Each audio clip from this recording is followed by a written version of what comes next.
Hey, I'm Felissa Rose, and you're watching Keto and Crime. Hey everyone, welcome back to Keto and Crime. Today, finally, the story of Diane Downs.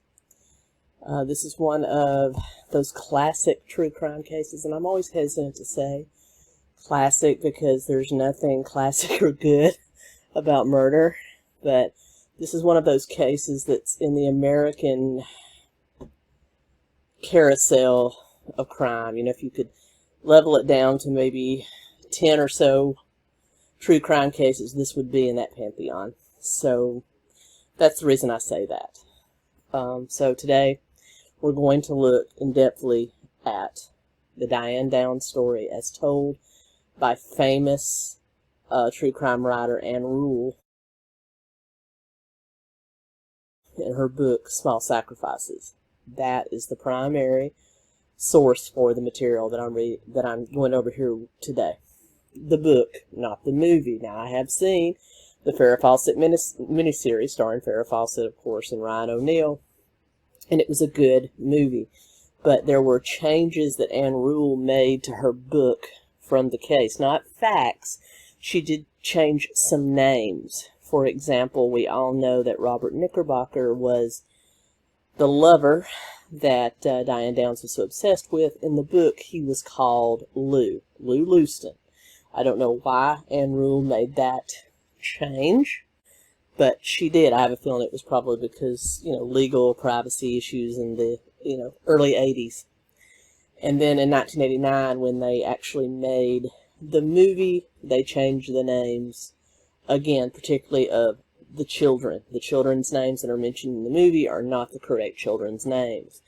There's also other differences. Lots of things in the movie were dramatized. So bear that in mind, that if you just watched the Farrah Fawcett movie, you've not seen the real Diane Downs story. Also, Farrah Fawcett was much better looking than crazy Diane Downs ever thought about being, and was portrayed her in an almost sympathetic way. So that is just more kudos for the great Farrah Fawcett.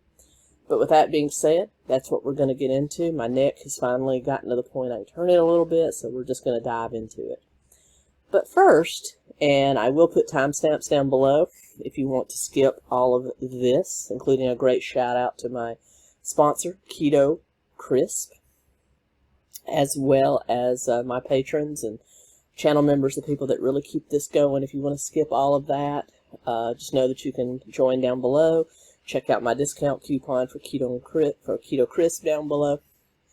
But I will put a timestamp where you can skip directly to the case. But in my last Chad Daybell review, I mentioned a particular soda pop in it, 𝐬𝐴 I thought it was a literal invention of Chad Daybell's mind. So that shows how little I know and how I should do better research on things like that. But, you don't actually go to a Chad Daybell novel for product placement. At least no really reputable company would, so it's not something you really think about. But, yes, it is a real cola, and I ordered some. This is not sponsored. 𝐬𝐴 the diet version. So I decided I would try it here live on camera, let you know my true thoughts on it. And so this was kind of hard to find. I had to order this offline. I think I ended up paying $1.50 a can for it. I ordered a case. I mean, that's not too bad for ordering what would be more of an exotic cola offline. But evidently, the original makers of 𝐬𝐴 have at some point sold to the Coca-Cola company. So this is now owned by Coke. So it doesn't surprise me, being that this contains aspartame and all the great, wonderful chemical things that we use to avoid gaining weight. But anyway, with that being said, let me take a sip.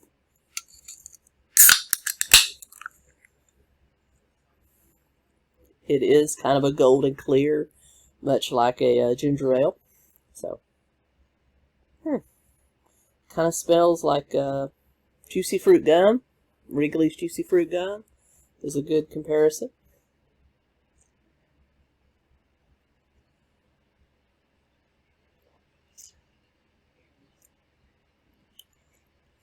And it tastes like juicy fruit gum. or a melted, no, banana popsicle.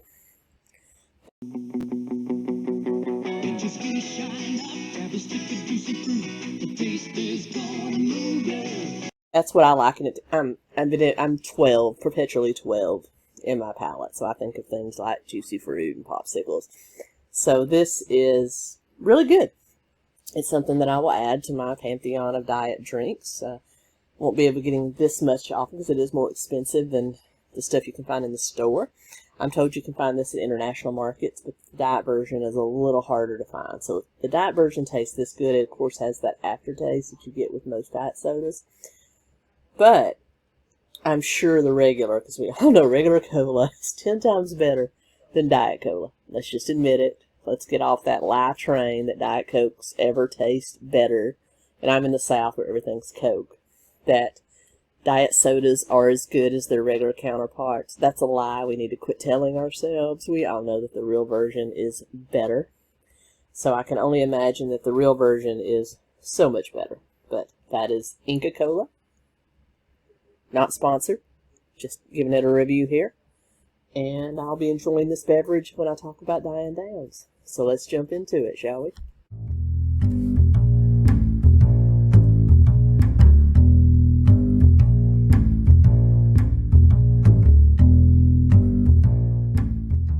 Hey everyone, I want to tell you about a great new sponsor for the channel, Keto Crisp. They reached out to me wanting to help me get back on my keto journey. As you know, I've had some issues, and they know that sweets are a problem for me. So I have partnered with them after sampling them, and they are really good bars. I highly recommend them. Filling, not too sweet, but just sweet enough. So if you're on a keto or a carnivore or low-carb lifestyle, they are the perfect bar. But moreover, what I want to talk about is the company itself. Adam Brennan is the founder, and he has suffered from cerebral palsy as well as obesity most of his life, and yet he still persevered and founded his own company. I think just the whole Keto Crisp brand is a monument to the human spirit, and I just wanted to point that out, that I only choose to partner with brands that I really believe in. I both believe in their product, I believe in Adam, and I really believe in their motto. It's about what you can do, not what you can't. And with that being said, I'm proud to welcome a new sponsor to the channel. You can try them out for a 20% discount. Just like most keto bars, they're a bit pricier than the junk you're going to find in the supermarket, but well worth it. And so you can get 20% off using my discount code, which I will link down in the description below. And I look forward to doing many more collaborations with Keto Crisp. Thank you so much, everyone. And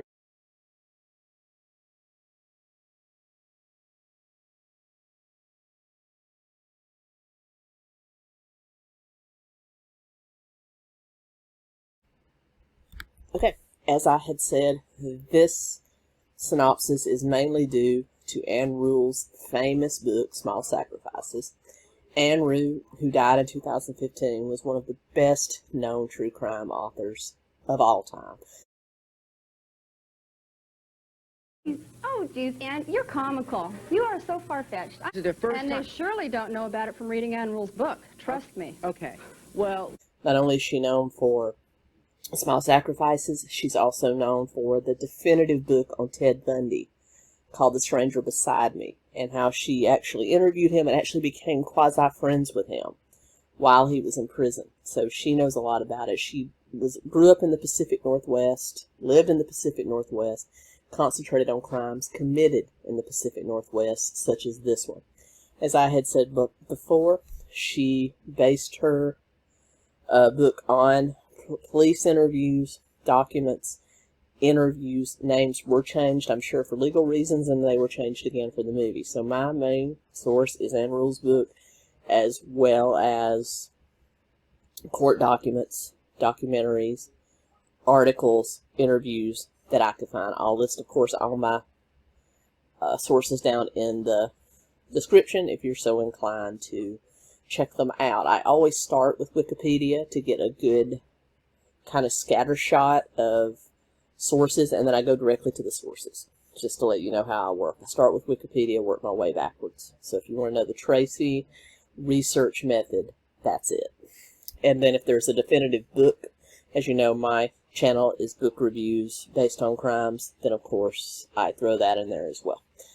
With that being said, let's jump into Diane Downs. Diane Downs was born Diane Linden on August 7th, 1955 in Phoenix, Arizona. She was raised along with her 3 siblings in a very strict, blue-collar, conservative, religious household. Not unlike what you would normally find in the 50s.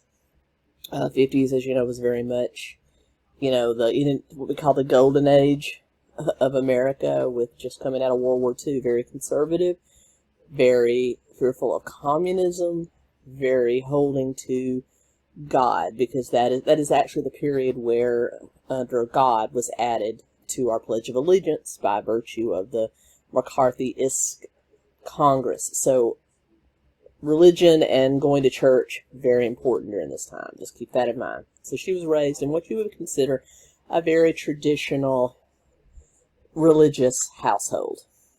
According to most people that knew Diane, she didn't have a whole lot of self-esteem. She never considered herself attractive. She never considered herself all that talented, all that smart. She was just kind of there. And I think that would go in to feed into kind of her persona as things go on. Now, according to her, she has accused her father, Wesley, of molesting her from the time she was 12 years old. And she kind of blamed him for her warped sense of love and sex, how he kind of violated her. Now, there is no definitive proof that this is true. Not accusing Mr. Linden of anything. I'm only recounting what Diane Downs has said. Now, we know that Diane, as you get deeper into the story, you realize she is the woman of tall tales. So all we can say is, I don't know if that's true. If it is true, he's evil and he should have been punished. And I hope if there is an afterlife, he's being punished for that. But for the most part, we don't know. It's her word against his. The fact that she clung so to them after what happened to her children leads me to believe some of it may have been fabricated. But I'm just throwing that out there, that she did accuse her father of that.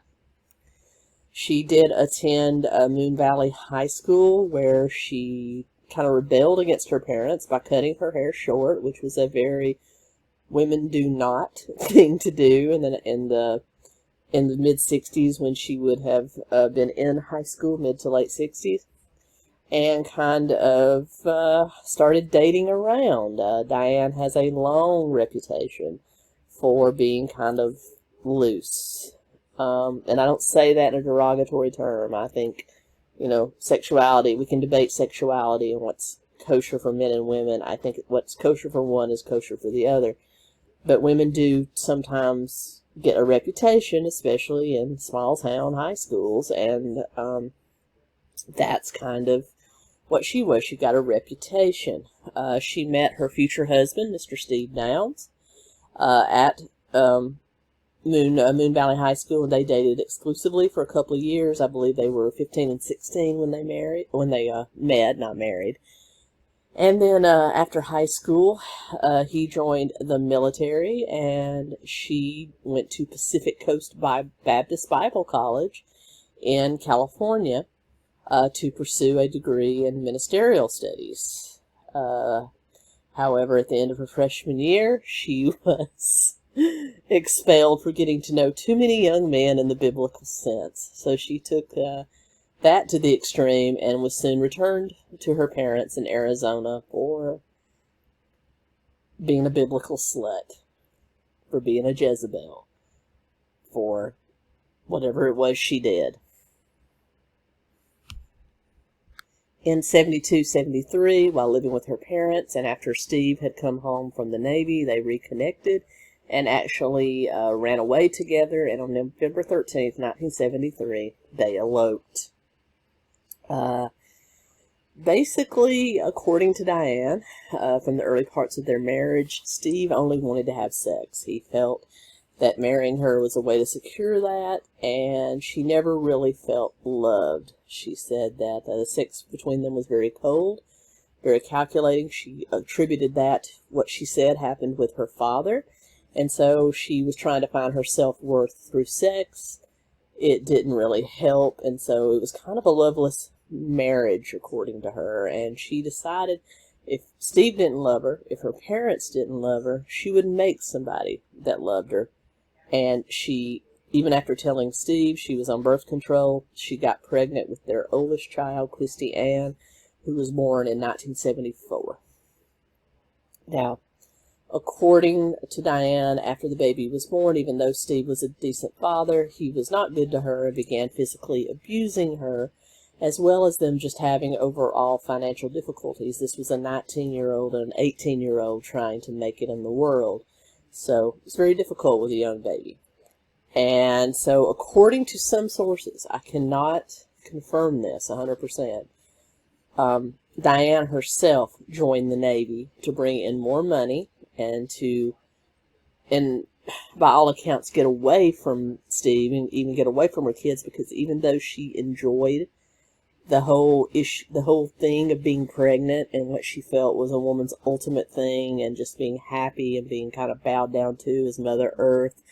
You know, you've heard this story before. She did not enjoy the responsibility that came with a child. She thought that, you know, the baby would be born, it would be all Hakuna Matata, and there would be no work involved. Oh, was she wrong?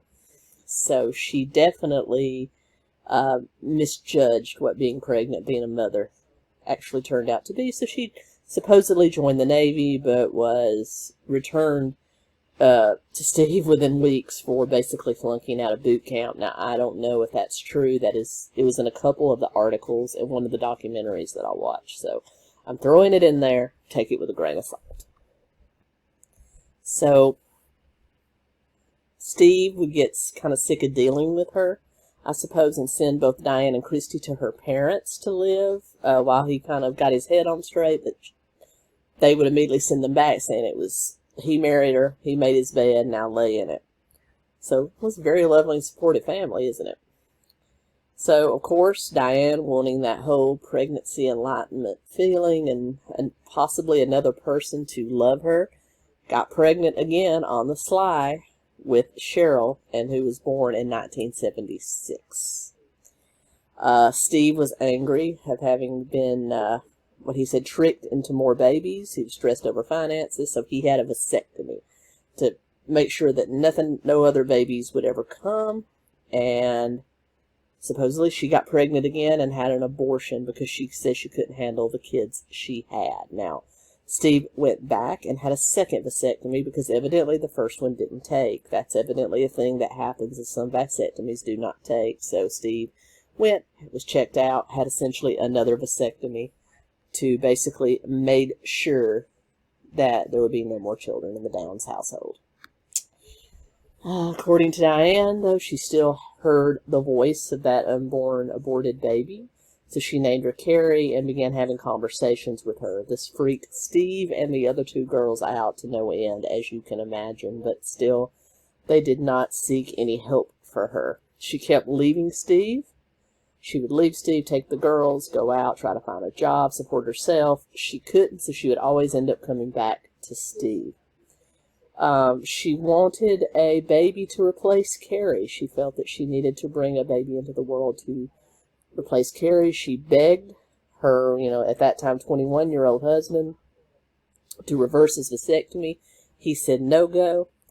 And by that time, she had managed to find a job working at a house trailer factory, a factory that made mobile homes or, modular homes, and was actually really good at it from all accounts. She done some of the electrical wiring and was actually a really prolific electrician as far as her job went. So I think maybe hopefully she had pursued that. She might have been much better off for everyone concerned, but of course she didn't, and she began to see the plethora of fine young male specimens that also worked at the trailer factory. and ended up choosing one, according to her, a 19-year-old named Russ Phillips. She was 23 by this time. Steve was 24. So she began to have an affair, and she got pregnant with her her fourth pregnancy would deliver her third child. But even though Steve knew without a doubt this was not his child, he stayed with her. And young Danny, Stephen Daniel Downs, was born in 1979. Steve was a good dad to all the children, according to even Diane. So she couldn't really fault him for that. She loved being pregnant. She loved the whole process that went into it, the doting that you seem to get, but didn't like the actual responsibility of a child. So she suffered from some postpartum depression after Danny was born, and ended up staying home a lot from work and started watching talk shows.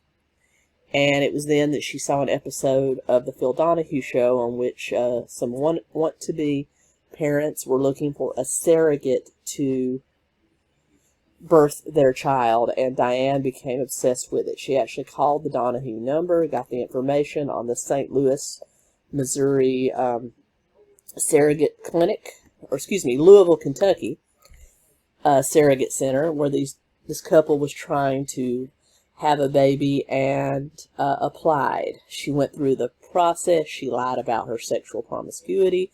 She lied about the fact she had had an abortion, and for her reasons for wanting to be a surrogate, because A, she liked being pregnant, and B, the fee was $10,000 out of the $40,000 that the couple would pay to find someone to have their baby.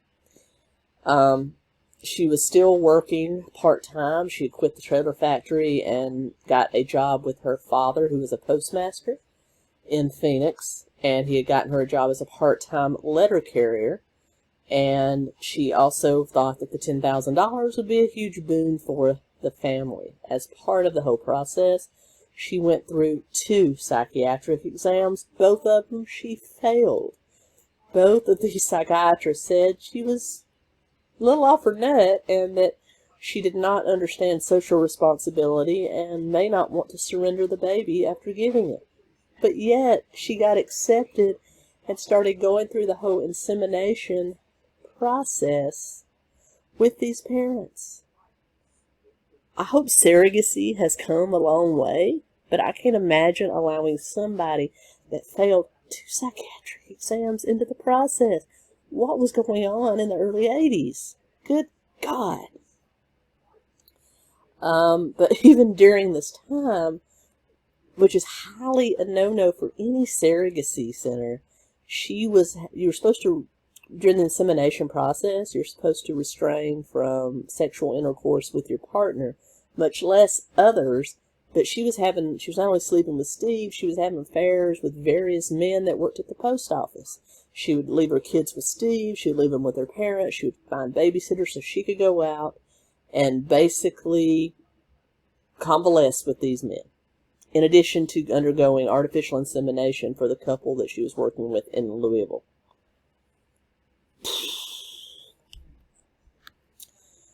Also, as it goes, this was a huge strain on the already stressed marriage between her and Steve, and she asked Steve for a divorce. He told her he would only divorce her if she could buy out his equity in the house, because he wasn't going to be stuck with paying for her a place to live, and that he would only charge her $5,000. So she began an affair with a gentleman at the post office who was married and had 2 daughters, separated, of course.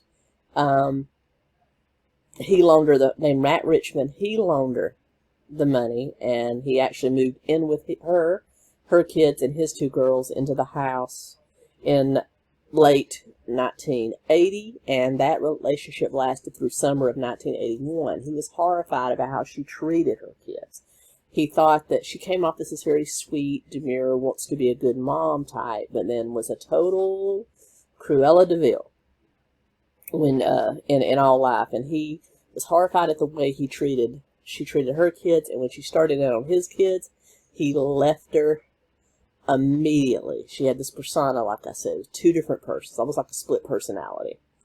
And then finally, she got pregnant by the surrogate couple. I hope they did a paternity test. And gave birth to a girl in 1982 that she called Jennifer, but did turn it over to her parents. I don't know any details on that child today.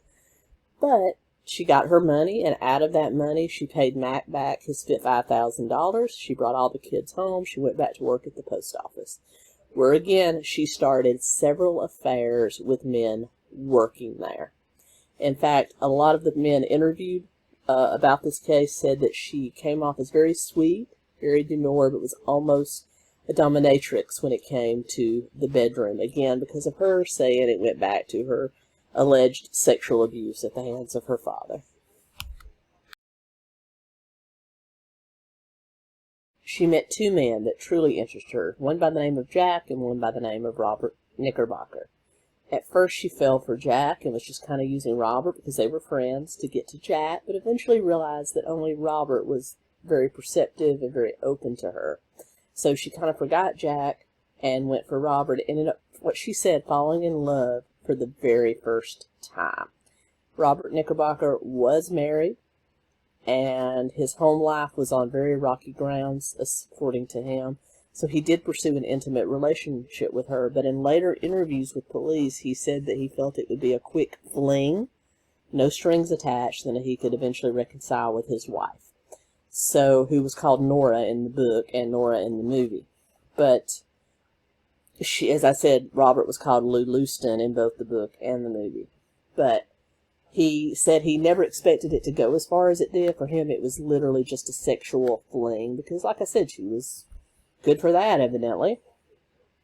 But according to him, Diane became quickly obsessed with him, and he with her for a little while. There was a whole lot of going back and forth. I want to be with you. I don't want to be with you.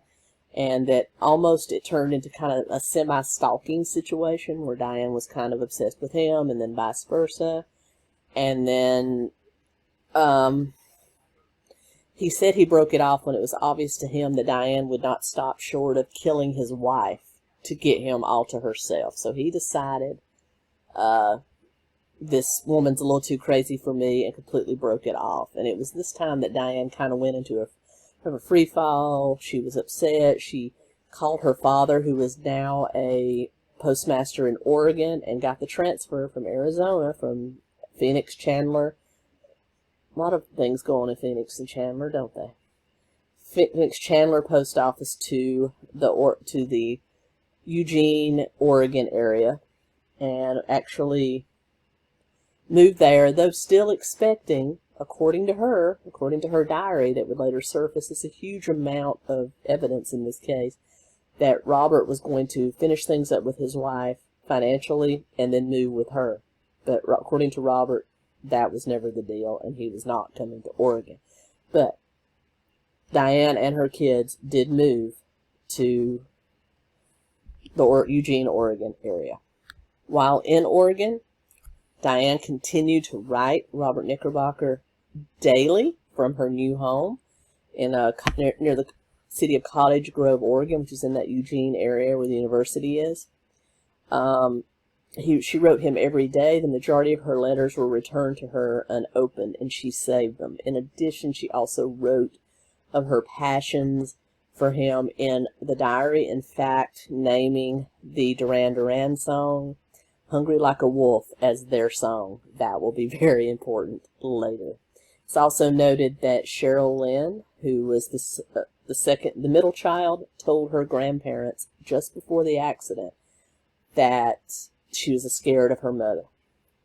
So, but no one did a thing. And Diane kind of went into a pattern where she would take all three kids to her parents, who lived near her, every day for breakfast.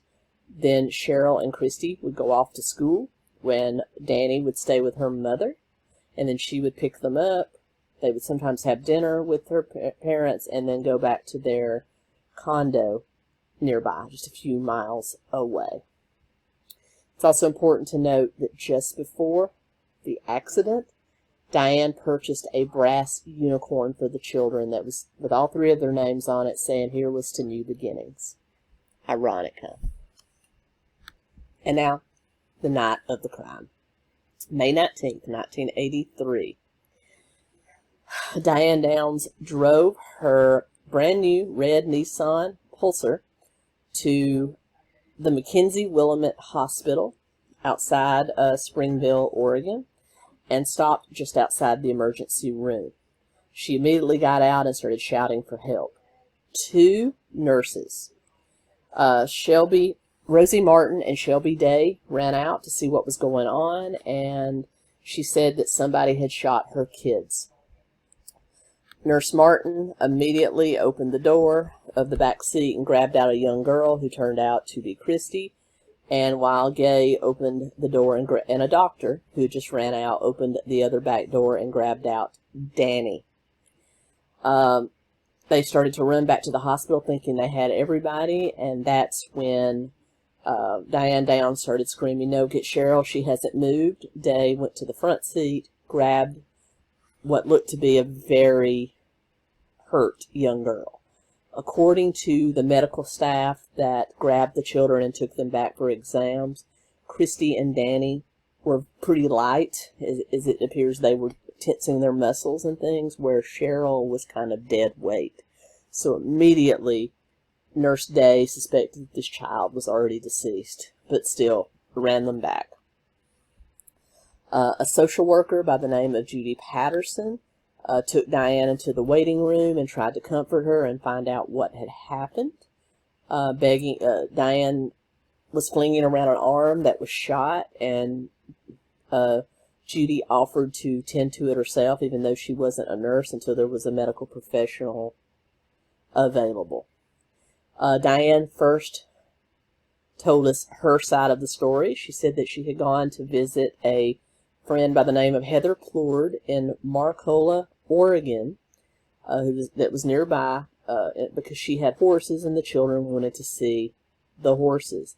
They left there just after 9 p.m., and of course, being as it was very dark, and they decided to take the scenic way home because that's what Diane liked to do. So she kind of reverberated between the children being awake and laughing about the horse and looking at the scenery to them being asleep. So she said that she took a rural route on Old Mohawk Road, and while on the road home, she was playing Hungry Like the Wolf on her tape player, and decided to stop and see what a possible hitchhiker, a very bushy or fuzzy looking man, wanted. She says she stopped, she got out, she had her keys in her hand, and asked the man what he wanted. Now, this would be a question that would come up a lot. Why would a woman stop with her children in the car to pick up a hitchhiker? It doesn't seem like something a normal, everyday, qualified, good parent would do, but, whatever. And he said that he demanded her car. She said no. He then simply leaned over her and shot all 3 children. She fought with him. He shot her in the arm, and then she pretended to throw her keys, and he ran to get the keys. She jumped into the car and supposedly wrapped a towel very quickly around her own shot arm and took off for the hospital. Now, several people noted seeing her red Nissan driving at like 10 miles an hour. One guy said he even got so annoyed that he passed her where it was not a passing lane because it almost seemed that she was slowing down intentionally. So many people saw her driving 10 miles an hour. How fast would you be driving if your children had been shot? I probably wouldn't even touch the road. I'm just telling you. So back to the children. Cheryl, age 7, was pretty much dead on arrival. Danny, age 3, had been shot through the back and was hit in the spine, leaving him paralyzed from the waist down. Christy was shot twice in the upper regions of the shoulder and neck, causing her to have a stroke on the left side of her brain and lose her sense of speech for quite a while. So these children were in pretty bad shape. More importantly, both the social worker that was there as well as other hospital workers and finally the police investigators that came in said that Diane was not acting like someone who had been through a traumatic event. It was just kind of lazy-daisy-full. It's all about me. She called her parents, and she also called Robert Knickerbocker to let him know what had happened to her children.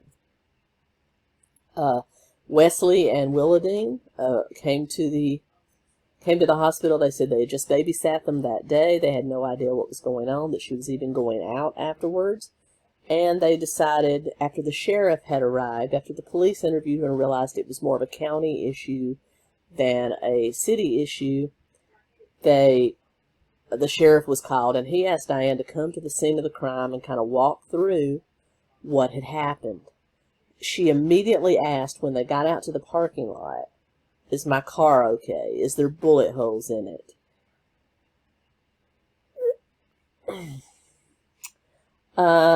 Anyway, Diane and her father and the sheriff went back to Old Mohawk Road, and she kind of relayed the same story I just relayed to you to the sheriff, all while babbling incoherently about the car, and also saying she should have never bought the damn unicorn. She said she must have cursed her children. So very strange things for a mother that has just potentially lost her children to be saying.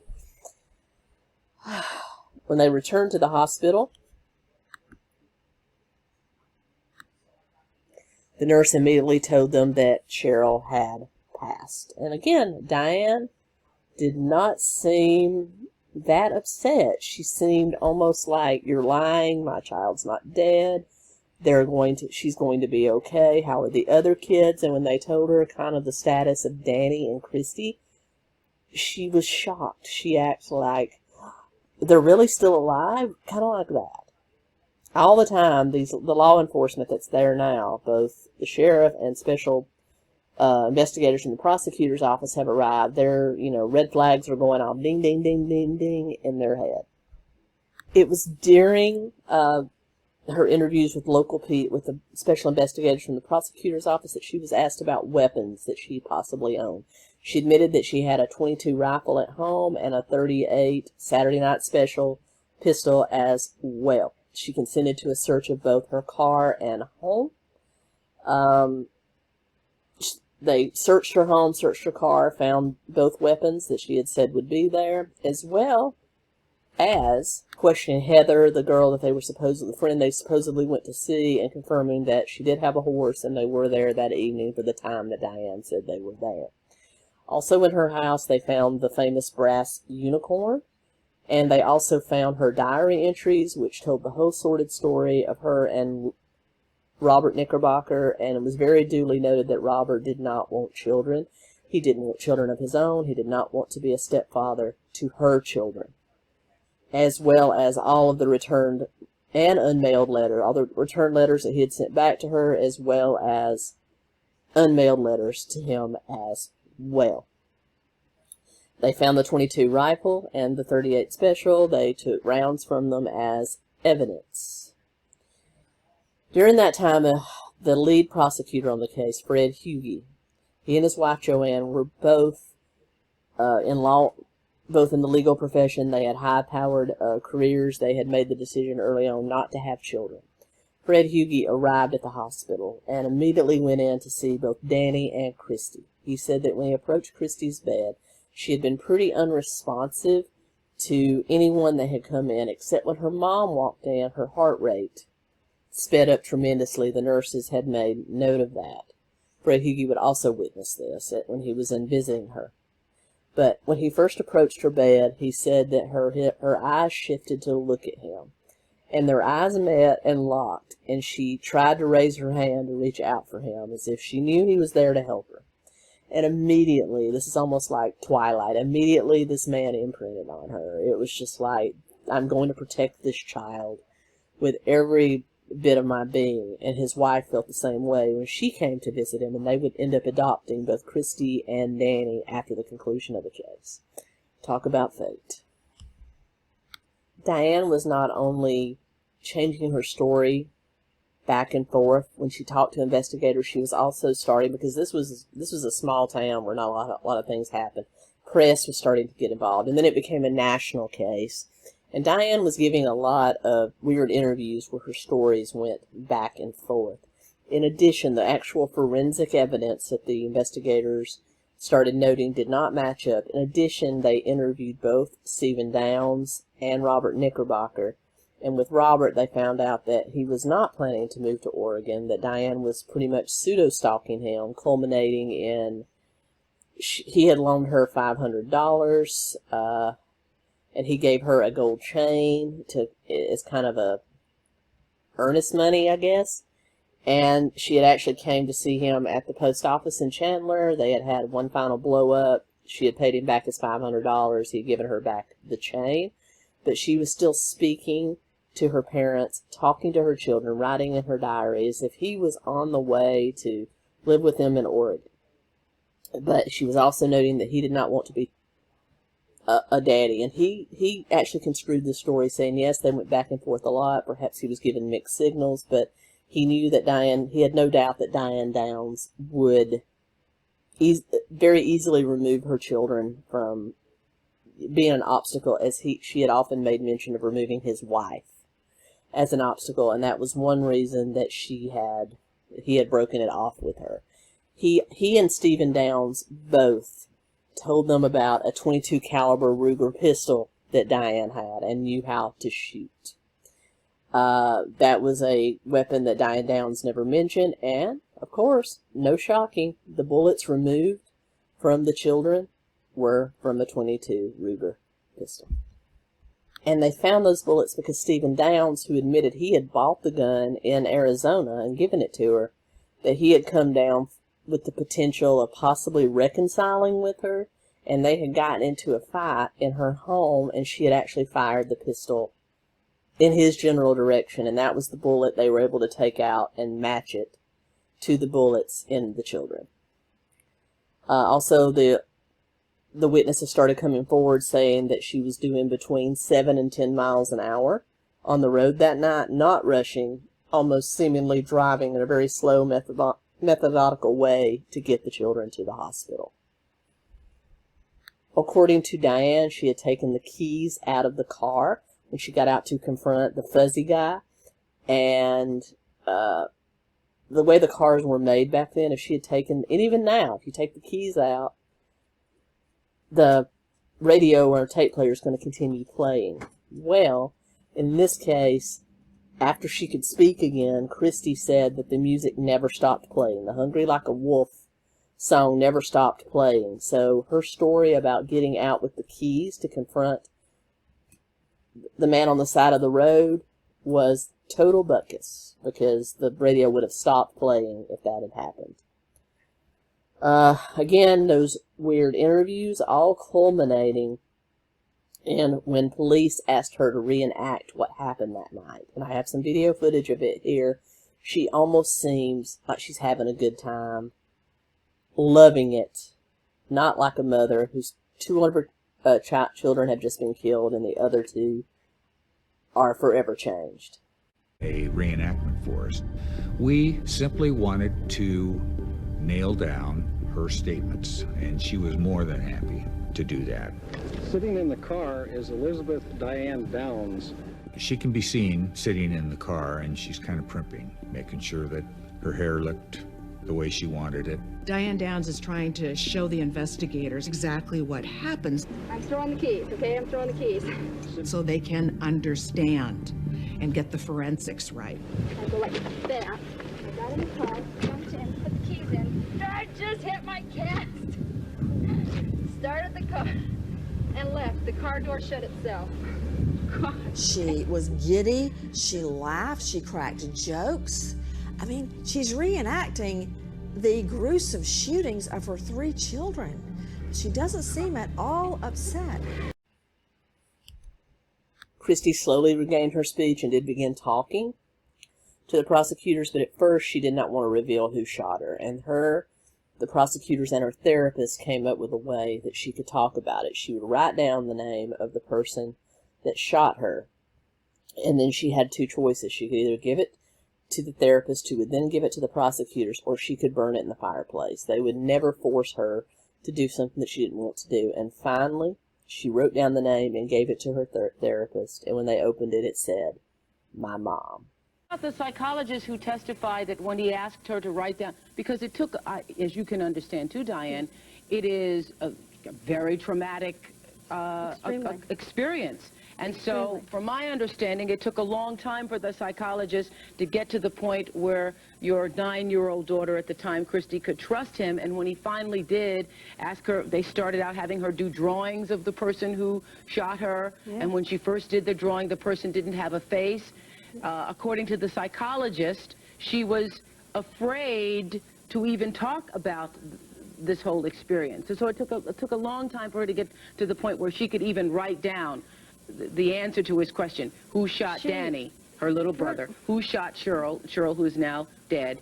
And who shot you? And the answer to all of those questions, when your child, 9 years old, wrote them in an envelope and asked that the envelope remain sealed, was Mom. How do you explain? I mean, because my...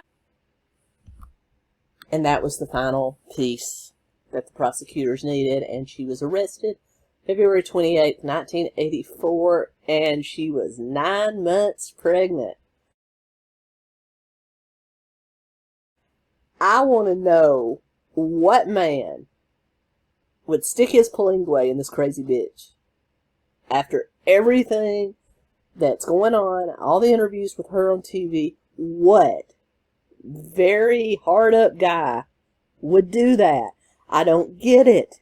But she was 9 months pregnant, and her whole excuse was she needed another child to replace Cheryl, and that children are love and you can create love. It's just crazy town.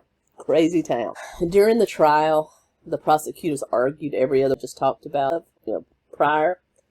But one of the most telling things was that towel. Remember the towel that she had wrapped around her hand or arm when she came into the ER?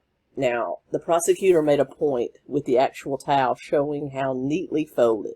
Stain matched stain, stain matched stain, where it was very neatly folded. Looked as though it had almost been pre-folded. Because he made the point that if your children had been shot, you would not have taken the time to fold it neatly. You would have grabbed it and very haphazardly wrapped it around your hand, which would have led to blood being everywhere on that towel. Not so. This was a very calculated kind of fold.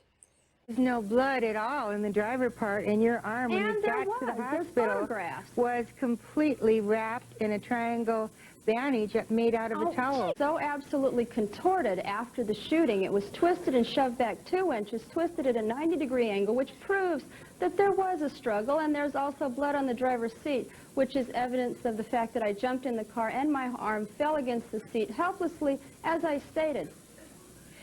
But there was... Again, the process of the keys would have, having been out of the car, would have stopped the tape. It was proven that the tape was never stopped during this whole ordeal. And they played Hungry Like a Wolf in the courtroom, and Diane seemed to just dance around and have a good time with it. And then finally, prosecutors put together a reenactment of what they think happened that night, having Diane pull up and stop on Old Mohawk Road, get out, go to the trunk, get out the Ruger. She then leaned over the back seat and shot Cheryl, Danny, and Christy.